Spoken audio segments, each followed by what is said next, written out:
भाई देखा हमारे प्रयागराज के ओरिजिनल खाटी चीज है। देखा बाबू जनाब श्री हैदर अली उस्ताद गावत रहे अपने जमाने के आलम में लहरा में बहुत बढ़िया। कोनो मेहरारू रहे, कोनो मेहरारू देखा प्रेमी प्रेम के बात हट गई। कोनो मेहरारू रहे, लड़की रहे, लड़की से बियाह बा तो मेहरारू होई। और जब मेहरारू होई तो ओकर गवना भइल रहे,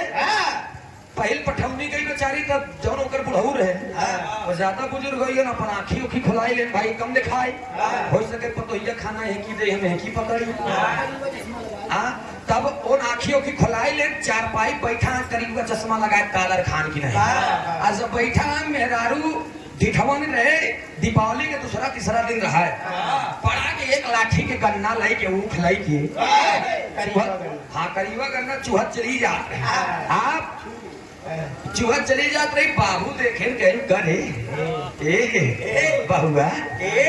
अरे पटोहिया मोर जोश है कम मन का रहता है। अरे बाबू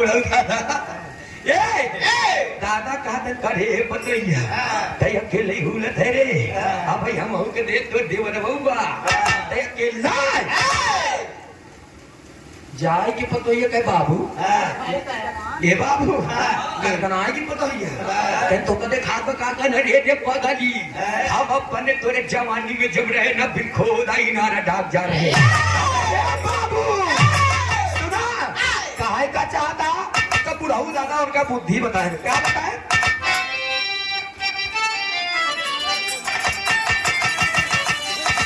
ये बताए कहाँ यार ऊपर के तोड़ के लाड़ी कावर के ताई दे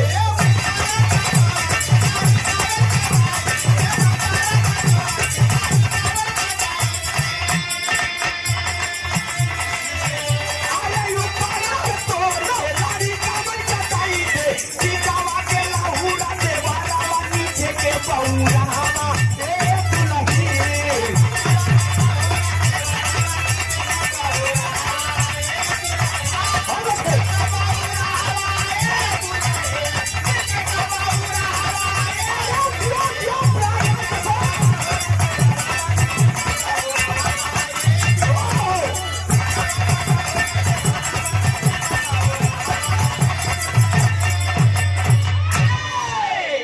ऊपरा के तोड़ के लड़िकमन के दई दे यानी ऊपरा के तने के तोड़ के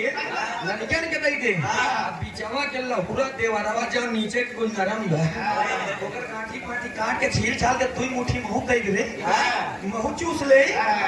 कहन बाबू कहन का कहन एक दई दे तो मौका बची का आ दादा ई बतावा आंखी खोलाई रे दांत तो पूरा गिर गया है तो एक चुसबा कैसे तनी के लोला से खून के अरे अब आया भैया ये तो पतोहू और बुढ़ऊ के बात रहे लेकिन आवा इधर तरी से गीत के भाव में उधर महाराज राजा गोविंद दास सिंह वहां पर सवाल क्या रहते हैं।